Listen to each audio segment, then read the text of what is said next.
चलिए आज एक बहुत ही ज़रूरी सवाल पर बात करते हैं। एक ऐसा सवाल जो हर रिटेल निवेशक के लिए मायने रखता है। हम सब बड़ी उम्मीद से किसी कंपनी में पैसा लगाते हैं, लेकिन क्या कभी ये सोचा है कि अगर वो कंपनी ही बंद हो गई तो हमारे निवेश का क्या होगा? आइए इस पूरी प्रक्रिया को आज आसान भाषा में समझते हैं। लेकिन आगे बढ़ने से पहले एक जरूरी बात, ये विश्लेषण सिर्फ जानकारी और सीखने के मकसद से है। किसी भी तरह का निवेश करने से पहले अपने फाइनेंशियल एडवाइजर से सलाह लेना हमेशा सही रहता है। तो सबसे बड़ा सवाल यही है, वो सवाल जो शायद हर शेयर होल्डर के मन में एक डर पैदा करता है। अगर कोई कंपनी दिवालिया हो जाती है तो हमारे आपके जैसे शेयर होल्डर्स के हाथ में क्या आता है? क्या कुछ वापस मिलता भी है या नहीं?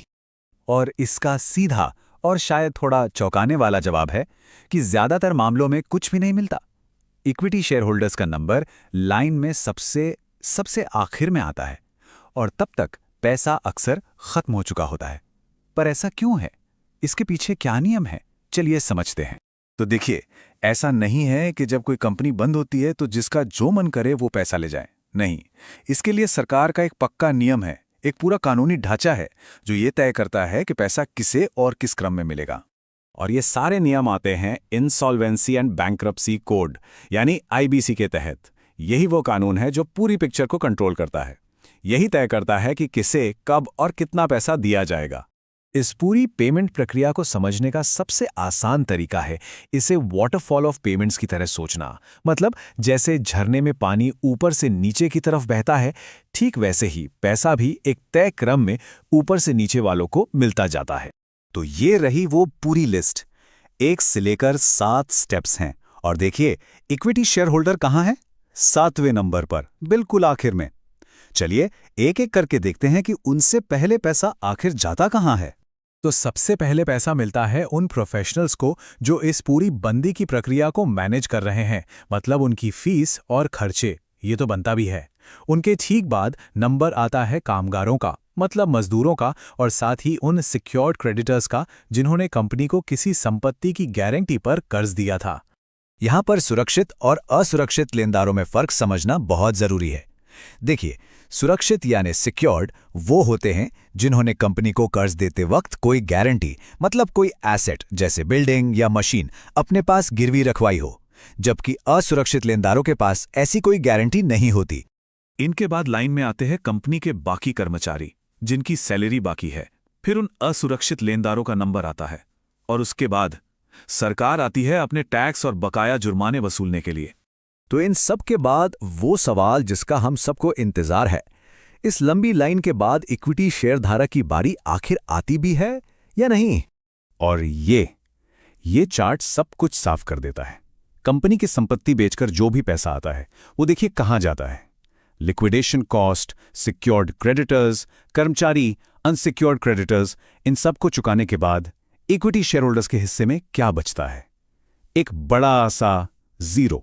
सच तो यही है, जैसा कि यहां लिखा भी है, कि पैसा अक्सर 5वें या 6ठे स्टेप पर ही खत्म हो जाता है। इक्विटी शेयर होल्डर्स तक पैसा पहुंचना तो बस एक किताबी बात बनकर रह जाता है, एक फॉर्मेलिटी। अब ये सब सुनकर थोड़ी टेंशन तो होती है। तो सवाल ये है कि एक निवेशक के तौर पर क्या किया जाए? इस जोखिम से बचने का क्या कोई रास्ता है? क्या हर कंपनी में यही हाल होता है?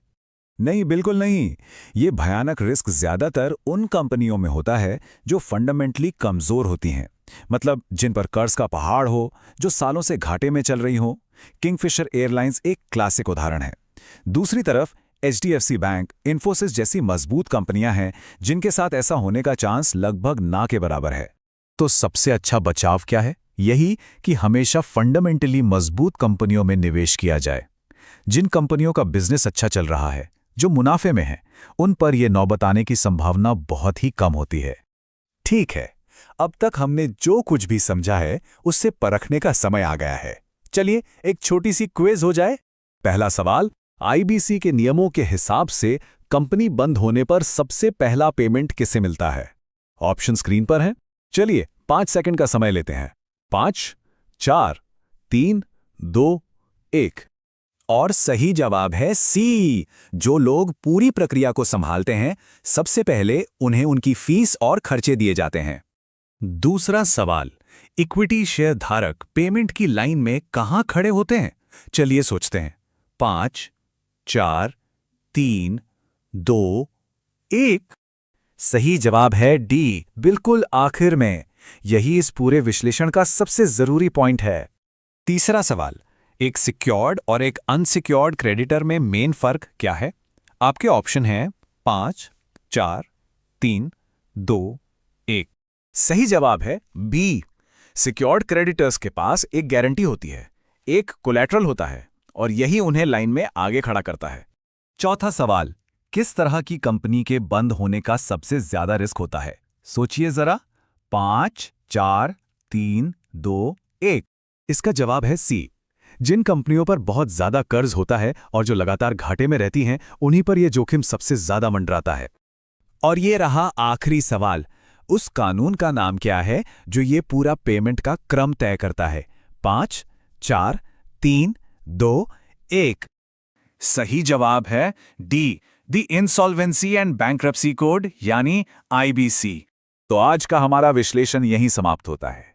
अब जब ये पता चल गया है कि एक शेयर होल्डर का स्थान लाइन में सबसे आखिर में है, तो सोचने वाली बात यह है कि ये जानकारी अगली बार किसी कंपनी में निवेश करने से पहले उसकी सेहत जांचने के तरीके को कैसे बदलेगी। इस पर सोचिएगा जरूर।